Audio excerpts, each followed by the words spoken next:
जन्माद्यस्य यतोऽन्वयादितरतश्चार्थेषु विघ्नेश्वराट् तेने ब्रह्महृदायादिकवये मय्यन्ति यत्सूरयः तेजोवारिमृदां यथा विनिमयो यत्र त्रिसर्गो मृषा दाम्ना स्वेन सदा निरस्तकुहकं सत्यं परं धीमहि सत्यं परं धीमहि धर्मप्रोजितकैतवोऽत्र परमो निर्मत्सराणां सतां वेद्यं वास्तवमुत्र वस्तु शिवदं तापत्रयोन्मूलनं श्रीमद्भागवते महामुनिकृते किं वा परेरीश्वरः सद्योरुद्यवरुध्यतेऽत्र कृतिभिः शुश्रूषोभिस्तत्क्षणात् निगमकल्पतरोरगलितं फलं शुकमुखातमृतद्रवसंयुतं पिबत भागवतं रसमालयं मुहुरहो रसिका भुवि भावुकाः रसिका भुवि भावुकाः। हे कृष्ण करुणा सिन्धो दीनबन्धो जगत्पते गोपेश गोपिका कान्त राधा वल्लभ नमोस्तुते राधा वल्लभ नमोस्तुते। बोलिए सच्चिदानंद भगवान की जय। तो आइए अपना श्रीमद् भागवत का क्लास प्रारंभ करते हैं। कल तो गुरु पूर्णिमा थी, अतः कोई समय मिलना असंभव था तो न मिल नहीं पाया। सो चलो कल का भागवत का क्लास हो नहीं पाया। रात 10:30 के बाद ही लोग खत्म हो गए, चले गए, तो समय का अभाव कारण कल हमारा नहीं हुआ। तो चलिए आज देखते हैं। तो यह परीक्षित को सुखदेव जी कह रहे हैं, हे परीक्षित, जब भगवान श्री कृष्ण बलराम जी और ग्वाल वालों के साथ खेलने में लगे थे, खेल कूदने में लगे रहते थे, तो उनकी जितनी भी गैया है जो हैं क्रीडासक्तेषु गोपेषु तद्भावो दूरचारिणी स्वैरं चरन्तो विवशुः तृणलोभेन गौहरं तृणलोभेन गौहरं। तो भगवान के सखा भगवान श्री कृष्ण के साथ क्रीड़ा में जो आसक्त है, क्रीड़ा खेलने में मस्त है, तल्लीन है, वो भगवान के साथ बिल्कुल आनंद ले रहे। स्वैरम चरन्त्यो विवशु, लेकिन उस समय जो है जब सखाओं का ध्यान जो है केवल खेलने में लगा हुआ था, तो इधर जो गैया जो है स्वैरम चरन्त्यो विवशु तृणलोभेन गौहरम, तो भगवान की गैया, सखाओं की गैया सब जो है वो चरती हुई कहते सुरकंडों के जंगल में चली गई, घने जंगल चली गई, और वहां गर्मी के कारण बड़ी व्याकुल हो गई। अपना रास्ता भी भूल गई गैया भी कि कहाँ जाए आप। गर्मी तो थी और सरकंडे के वन में बड़ी गर्मी होने के कारण बड़ी प्यास भी लगी, तो उनको भगवान अब तो बिल्कुल वो निकल नहीं पा रही थी।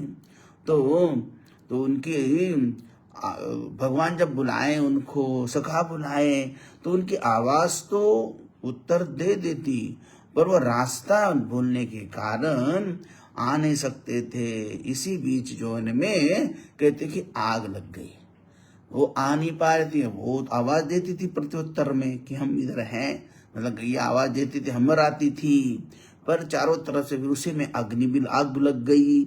आग लगी तो अग्नि भी जो है वो कोई साधारण थी नहीं। कहते भागवत में वह अग्नि असुर थी। कृष्ण कृष्ण महावीर हे रामाति विक्रम दावाग्निना दह्यमाना प्रपन्नास्त्रातुमर्हत। तो वो भगवान को पुकारने लगी। सारी गैया जो कृष्ण कृष्ण महावीर, देखो यहाँ वो सभी गैया भी भगवान को पुकारती हैं। भगवान को पुकार कर धावाग्निना दह्यमानान् प्रपन्नास्ताद्रुमर्हत, भगवान श्री कृष्ण ने तुरंत कहा कि मिलियत मां भ्रष्ट लोचनातिथ्य भाषत।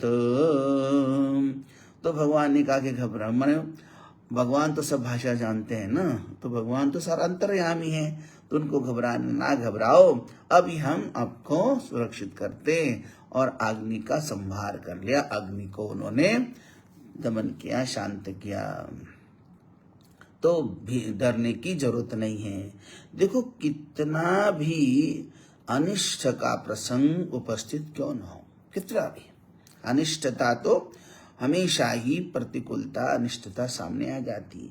इसलिए कहते हैं यहाँ तात्पर्य कथा का है कि कितनी भी अनिष्टता का प्रसंग उपस्थित हो जाए, यदि मनुष्य योगाभ्यास के द्वारा नेत्र बंद करके वृत्तियों का संकोच करके संयम करके स्वरूप में अपने स्वरूप में स्थित हो जाए, तो भगवान ने कहा था कि निमिलयत माभैष्ठ, आंखें बंद कर लो, लोचना नित्य भाषतः, आंखें बंद कर लेना। इसका तात्पर्य यही है कि कितना भी अनिष्ट आ जाए, अनिष्ट आने के बाद जो है अपने नेत्रों को बंद कर लो और वृत्तियों का संकोच करके अपने स्वरूप में स्थित हो जाए, अपने स्वरूप में स्थित हो जाना, असंग दृष्टा हो जाए तो विपत्ति उसका स्पर्श नहीं कर सकती, ऐसे भागवत में कहा है।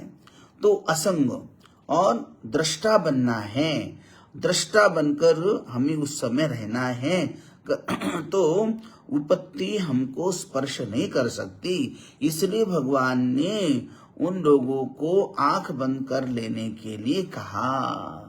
हाँ, सबको आंख बंद करने के लिए कहा कि सखा भी उसमें ही थे, सरकंड के वन में ही, तो सबने आंखें बंद कर ली। जब सब लोगों ने अपनी आंखें बंद कर ली, तो भगवान श्री कृष्ण ने अपने मुख में अग्नि का पान कर लिया। तो अग्नि को अब स्वयं भगवान तो अग्नि रूप है ही, तो अग्नि का पान कर लिया। और गोपों ने तथा गौओं के कष्ट का निवारण कर लिया भगवान ने, इनका कष्ट का निवारण हो गया। कैसे करना निवारण कर लिया, भागवत में कहा पीत्वा मुखेन तान कत्स्राद योगाधीशो यमोचयत योगाधीशो मयोचत। तो भगवान ने दोबारा, पहली बार तो कालियवन के समय कालिया के दोह पर भगवान ने अग्नि प्राशन कर लिया था। आज भी सरकंड के वन में गैया और ग्वाल फंसे थे, तो उनको भी बचाने के लिए भगवान ने पीत्वा मुखेन तन कृत्स्राद योगाधीशो व्यमोचयत, उस अग्नि का भी भगवान ने प्राशन कर लिया। इसके बाद कहते हैं भागवत के अनुरूप वर्षा ऋतु आई। वर्षा ऋतु अब समर तो खत्म हो गया, अग्नि जो तापमान था न, और बरसात का समय आ गया। जैसे मेघ आकाश में ऐसे छा गए मानो गुणों से व्याप्त ब्रह्म हो। हाँ, सूर्य ने अपनी किरणों से 8 महीनों में जला दिया था, जल पिया था, सारा जल जो है पिया था, पूरा जल जो है जितना पीना था 8 महीने, 4 महीने बरसना है, तो 8 महीने सूर्य भगवान ने जो भी जल पृथ्वी से सोख लिया था उसको बरसाना प्रारंभ करते भगवान। सूर्य भगवान सारा जल को प्राशन कर लेते हैं, तपने से जल जो है भगवान सूर्य नारायण उसको प्राशन करते हैं और वही जल जो है बरसाना प्रारंभ कर दिया। तो मेघ इस प्रकार बरसने लगे जैसे करुण पुरुष जल बरसाते हैं। तो पृथ्वी ऐसे तुष्ट हो गई जैसे काम्य तपस्या का फल प्राप्त करके मनुष्य का शरीर पुष्ट हो जाता है, जो तपस्या कर रहा है और तपस्या के बाद भगवान प्रसन्न होकर उसको फल मिल गया, जैसा वो संतुष्ट होता है वैसे पृथ्वी संतुष्ट होती है। तो रात्रि के समय जो है कोई नक्षत्र आदि मालूम नहीं पड़े, केवल खद्योत ही मालूम पड़ते हैं। रात्रि के समय तो केवल टिमटिमाने वाले जो खद्योत कीड़े होते चमकते रहते हैं, ऐसे उड़ते रहते हैं। वैसे ही कलयुग में पाप की बुद्धि होने पर पाखंडी ही पाखंडी दिखाई पड़ते हैं। रात के समय जैसे वो अपना जुगनू कीड़ा जो होता है ऐसे ऐसे करता है। मेघ की ध्वनि सुनकर मंडूक ऐसे बोलने लगे जैसे नियम पूरा हो जाने पर ब्राह्मण लोग बात करने लगते हैं। अपना नियम पूरा होने के बाद बड़बड़ करते, अपना जो जब तक हो, फिर बाद में अभी तक मौन रहते हैं, बाद में बड़बड़ करते हैं। तो इधर वृंदावन में गोपियों की क्या स्थिति होंगी? भगवान तो अब वर्षा ऋतु भी आ गई, गैया चराने जाते हैं, तो कहते कि इधर गोपियों की भी क्या स्थिति, इधर वृंदावन में गोपियों क्या क्या स्थिति होंगी जब उनके प्राण प्यारे दिन भर वन जाते थे। वन जाने के बाद उनकी क्या स्थिति होती थी? भागवत में उनकी स्थिति का वर्णन है। गोपीनां परमानंद आसीत् गोविंद दर्शनी शनं युगशतमिवं यासां येन विना भवत। तो गोपी नाम परमानंद आसित गोविंद दर्शनी, पल पल में उनको भगवान श्री कृष्ण का दर्शन की आदत लगी थी और उनको उनका परमानंद भी अगर कहीं था, आनंद जो परमानंद था वो केवल गोविंद दर्शन में था। गोविंद के दर्शन में ही भगवान उनको परमानंद मिलता था और किसी संसार में उनकी कोई रुचि ही नहीं थी। शनं युगशतमिवं यासां, शनं युगशतमिवं यासां येन विना भवत। भगवान के बिना उनका एक क्षण भी अगर उनको दर्शन नहीं होता तो युग जैसा उनको लग जाता है। यह है प्रेम स्वरूपा गोपियों की स्थिति। हाँ, तो ये गोपियों की स्थिति है, एक क्षण भी उनको भगवान से दूर होना मंजूर नहीं है। तो गोपियां जो अपने घर में बांसुरी सुनती हैं, अपने यहाँ सुनती हैं, तो गोपियां अपने घर में बांसुरी सुनती थी और घर में बैठकर भगवान की लीला भी देख सकती थी कि भगवान जंगल में कौन सी लीला कर रहे हैं।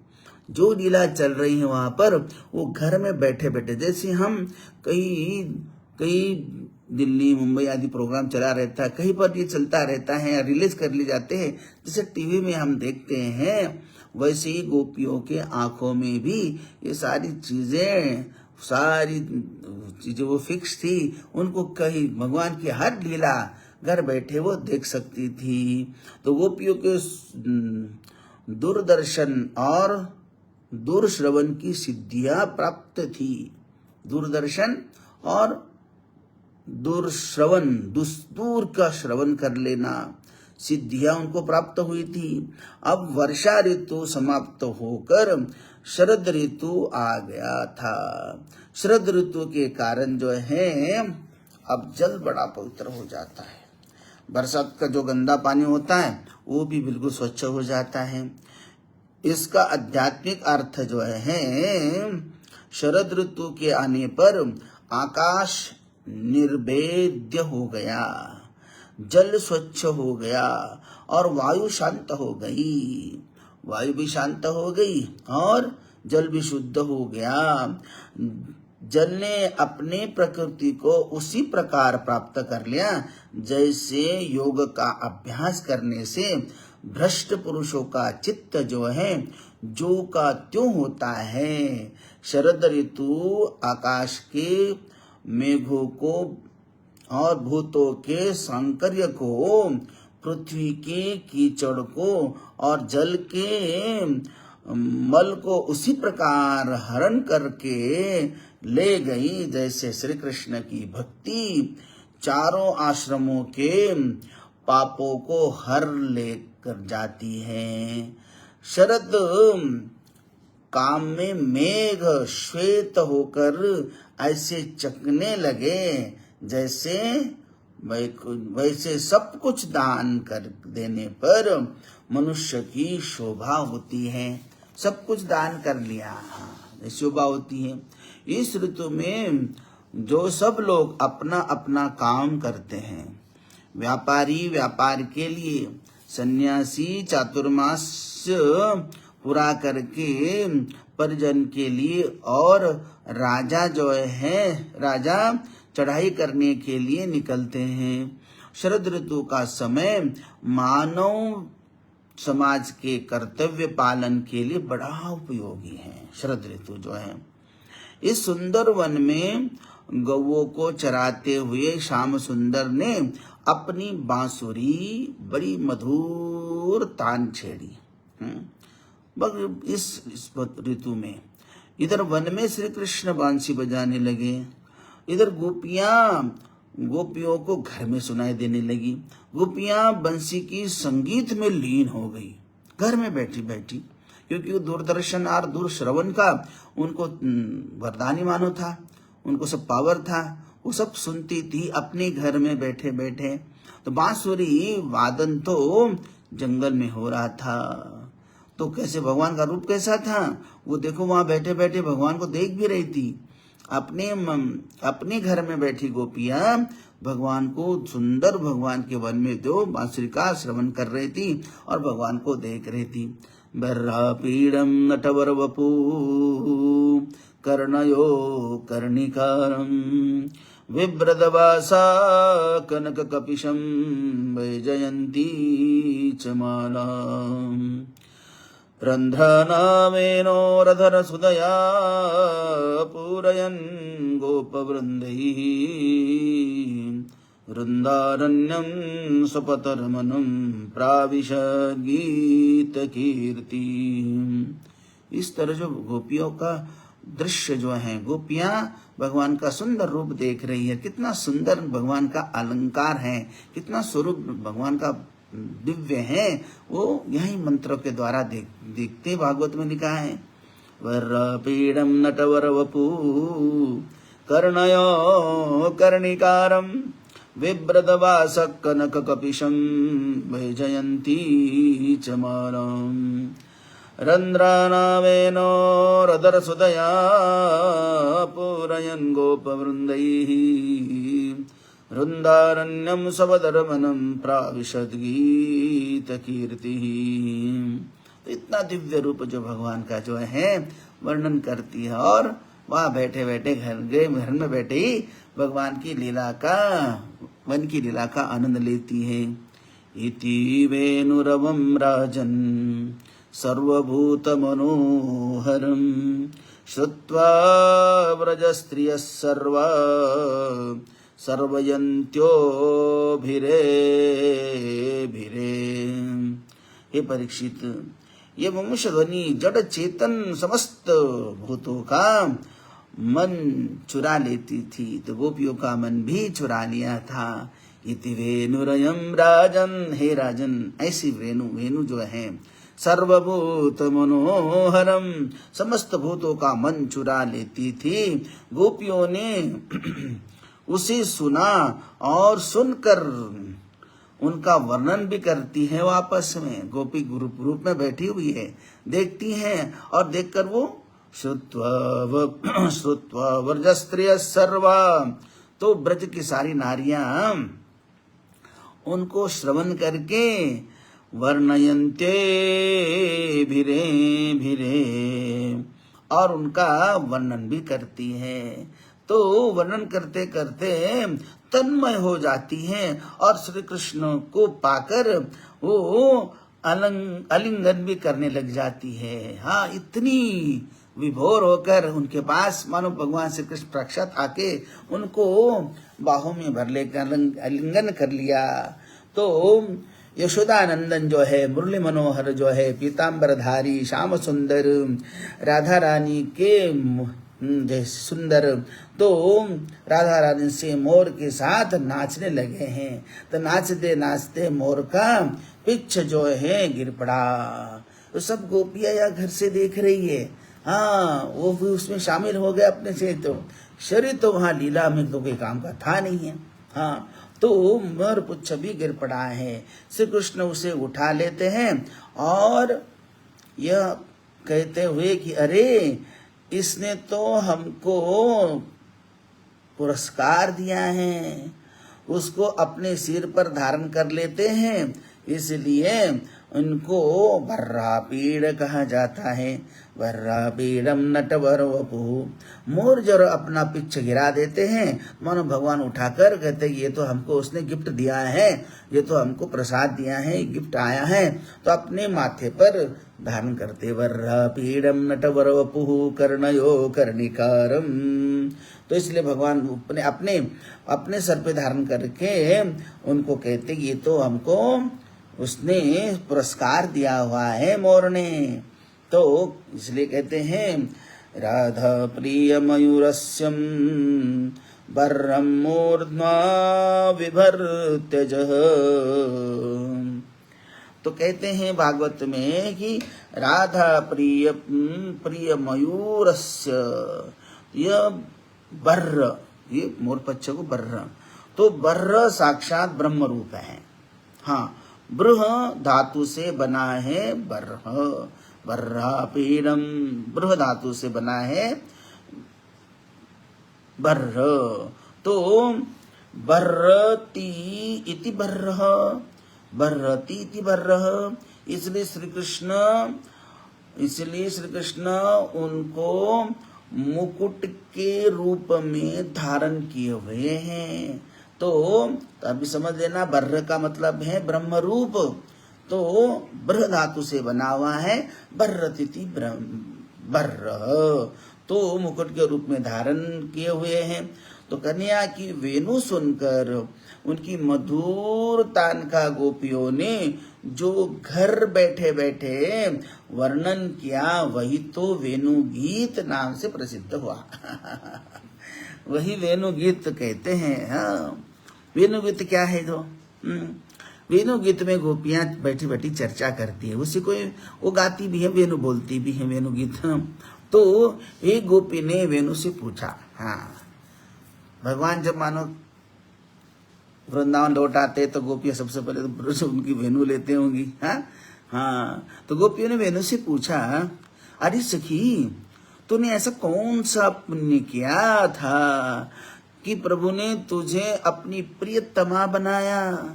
हे वेणु बताओ तो तूने कौन सा पुण्य किया ऐसा जिससे तुम्हें भगवान श्री कृष्ण ने इतना प्यार किया है, अपनी प्रियतमा बनाया?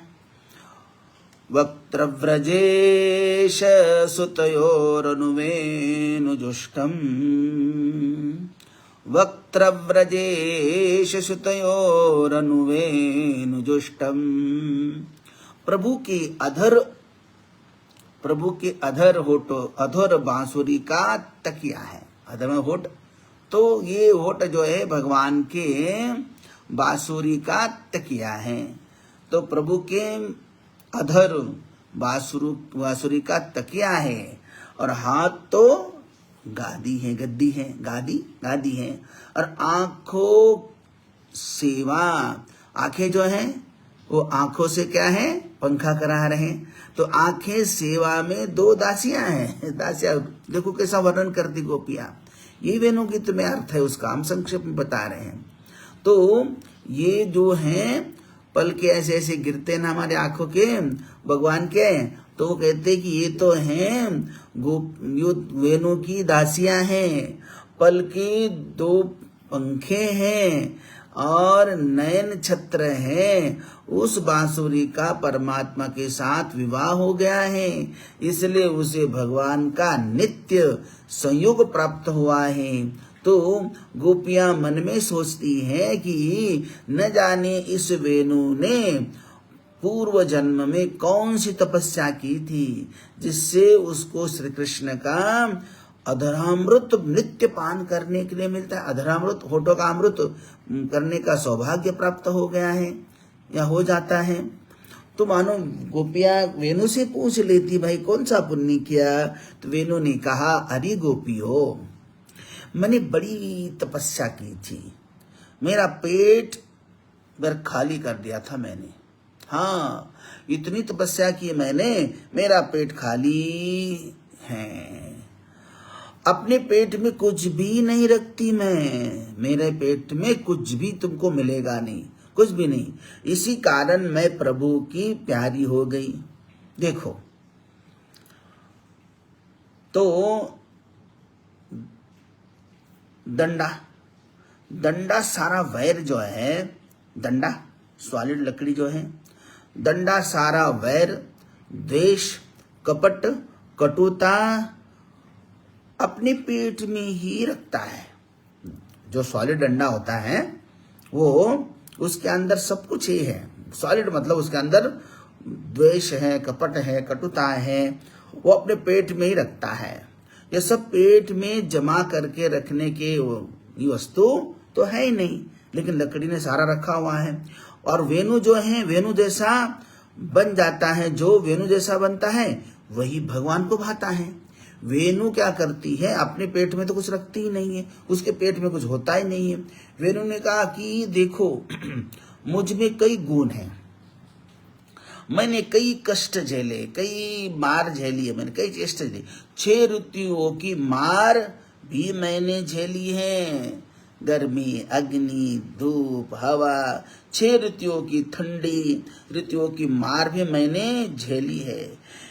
और फिर कोई आया, मुझे किसी ने काट लिया, किसी ने मेरा पेट कुदेर कर पोला कर दिया। मेरे पेट में कुछ थोड़ा मोटा होगा तो उसको भी पोला कर दिया। बांसुरी जो बनानी है तो उसकी जो भी कुछ बीच बीच में ज्वाइंट होते उसमें कुछ होता है, तो किसी ने मेरा पेट जो है कुदेर कर पोला कर दिया। फिर भी मैं चुप रही हूँ।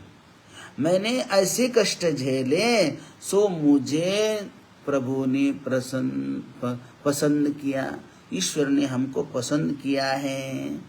देखो तात्पर्य, देखो कथा का। मानो को चाहिए कि चाहे कितना भी दुख का प्रसंग आते रहे, लेकिन उसने अपना धीरज न गंवाना चाहिए। हाँ, कितने भी संकट आए तो हिम्मत नहीं हारनी है, और जो हिम्मत हार जाता है वो दुनिया से भी हार जाता है। तो यहाँ तात्पर्य है कि बांसुरी की कथा से कि कितने भी जैसे बांसुरी ने बहुत कुछ सहन कर लिया, वैसे इंसान पर कोई भी प्रसंग, दुख का प्रसंग आ जाए वो हिम्मत न हारे, धीरज न गवाए। जैसे वेणु अपने स्वामी की इच्छा अनुसार ही बोलती है। वेणु अपने आप तो बोलती नहीं है, बांसुरी अपने आप बोलती नहीं। जब तक उसको बजाऊंगा नहीं कोई तब तक वो बजती नहीं है। तो कहते हैं कि जैसे वेणु अपने स्वामी की इच्छा अनुसार ही बोलती है, ठीक इसी तरह भी जो भगवान की इच्छा हो वही बोला जाया। इंसान को वही बोलना चाहिए। ज्यादा गप्पा लड़ाने वाला अविवेकी होता है, ज्यादा बड़बड़ करने वाला। जो सोच विचार कर दुख सह लेता है उसके सारे पाप जो है जल जाते हैं। और बोलना हो तो केवल मधुर ही बोलना चाहिए, मीठा ही बोलना चाहिए। जैसे वेणु मधुर ही हमेशा बोलती है, कैसा ही बजाओ तो मधुरता आएगा ही आवाज उसका, तो मधुर ही बजाओ, तो मधुर ही बोलो। जैसे बांसुरी अपनी इच्छा से बोलती नहीं है, उसी तरह ज्यादा बोलो नहीं। जितना इंसान ज्यादा बोलता है इतना वो अविवेकी हो जाता है, ज्यादा उसको झूठ उसमें शामिल कर लेता है, तो झूठ बोलता है, उसमें ज्यादा झूठ होता है। इसलिए अल्प, बहुत कम बोलो, जितनी जरूरत है उतना ही बोलना है। हाँ, अधिक उससे गपशप लगाने से इंसान विवेकी नहीं अविवेकी हो जाता है। जैसे वेणु मधुर ही बोलती है, और वैसे अपने को भी कितना भी प्रसंग कैसा भी आ जाए तो इंसान को कटु नहीं बोलना। आज का इंसान बहुत कटु बोलता है, बहुत कड़वा बोलता है। क्या करे, इंसान बहुत कड़वा बोलता है इस समय। तो आजकल का इंसान बहुत धूर्त हो गया, बड़ा कटु बोलता है। तो कहते हैं तो किसी को समाधि लग गई, यह ठीक है, किसी को समाधि लग जाती हो ठीक है, उसका चित्त वृत्ति का निरोध हो गया, मान लो उसका योगाभ्यास सफल हो गया। परंतु जब उसकी आंख खुलती है तो संसार को ही देखती है। हाँ, योगी है उसका जो समाधि भी लग गई, तो समाधि में तब तक तो वो ठीक है, लेकिन जैसे आंखें खुलती है तो क्या दिखेगा उसको, संसारी दिखेगा।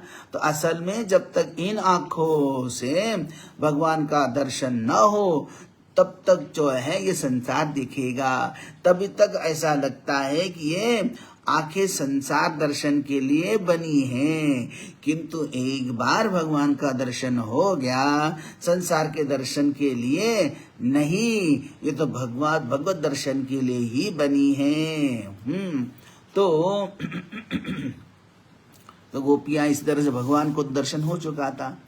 बावरी वे अखिया जरी जाए, किसी कवि ने कहा है, बावरी में अखिया जरी जाए, जो सावरो छाड़ी निहारती गोरो। हाँ हे बावरी, वो आँखी जल जाए जो संसार, जो सावरे श्याम सुंदर को छोड़कर किसी और गोरे को देख लेती है।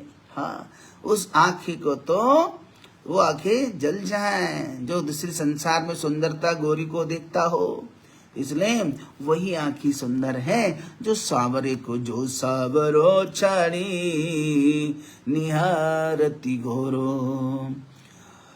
बावरी में आँखी जरी जाय, जो सावरो छाड़ी निहरती घोरो। तो ये तो आंखें भगवान को निहारने के लिए दी है। संसार में सुंदरता कहाँ है? मेरे ईश्वर ने सुंदर बनाया है, लेकिन उसकी सुंदरता तो मेरे ईश्वर से, मेरे परमात्मा से दी हुई है, और वो चंचल है, चल है, और मेरे ईश्वर तो नित्य सुंदर हैं। इसलिए कहते हैं कि संसार की सुंदरता देखकर उसको मोहित होकर अपना जीवन बर्बाद नहीं करना। जीवन की सुंदरता टाइम बीइंग के लिए है, और मेकअप थोड़ा सा पसीना आ गया तो सारी सुंदरता उस पसीने से बह जाती है। तो ये वृंदावन है भैया। ये वृंदावन कैसे है? ये गोविंद की बांसुरी बज रही है वृंदावन में। उसके पीछे मयूर नृत्य कर रहे हैं, बड़े सुंदर सुंदर आदि सुंदर जो हैं मयूर भी नृत्य कर रहे हैं। और इसमें कहते हैं कि रजोगुण तमोगुण बिल्कुल नहीं है। गोपियों में रजोगुण आदि इसमें कुछ नहीं है। इस वृंदावन में, वृंदावन ऐसा है जिसमें रजोगुण नहीं है, सब सत्व ही सत्व है, सत्वगुण नहीं है। इसलिए कहते भागवत में अपरतान्यम समस्तत्सत्वम। तो यही वेणु गीत है। तो वेणु गीत में एक सखी ने कहा, अरे सखी देखो ये देवियां, देवताओं की पत्नियां देवियां देखो। श्रुत्वा च तत्कनीत वेणु विचित्र गीतम, देव्यो विमान गतय स्मरनुन्न सारा। श्रुत्वा च तत्कनिकत वेणु विचित्र गीतम, दिव्यो विमान गतय स्मरनुन्न सारा।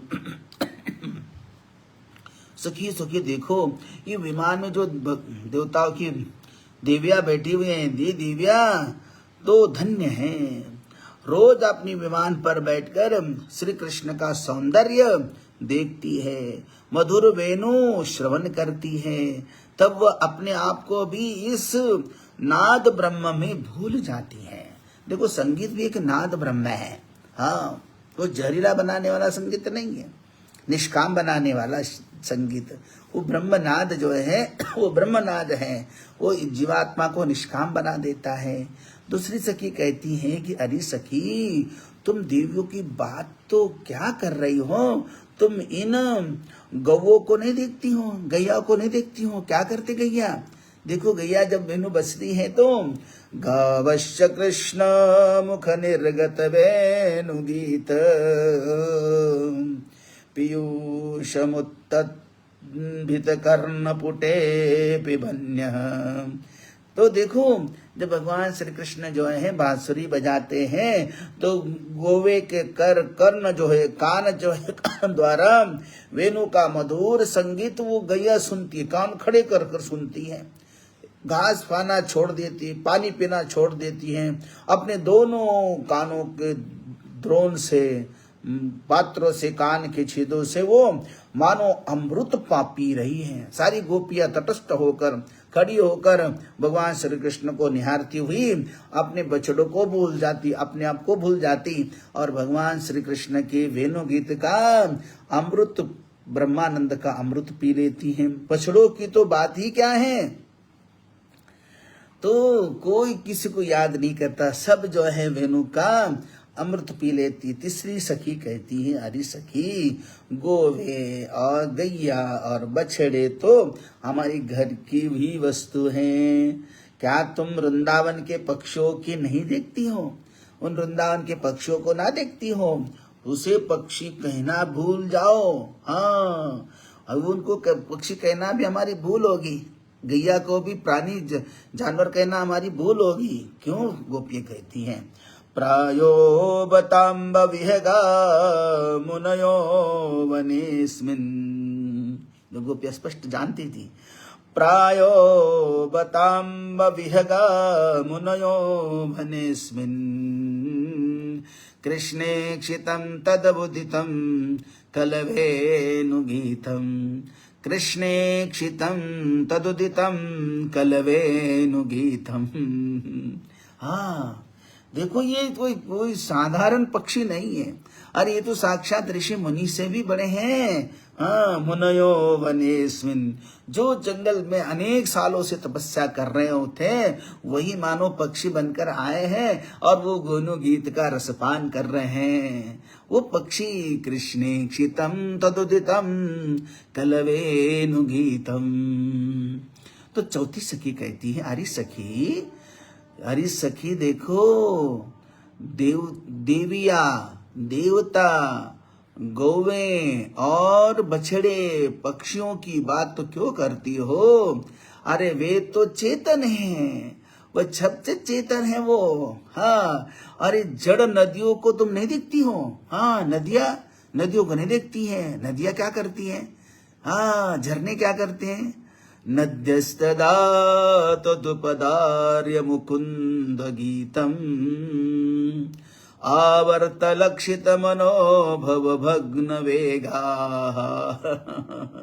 गोपिया कहती तुम अपनी नदियों को देखो, झरनों को देखो।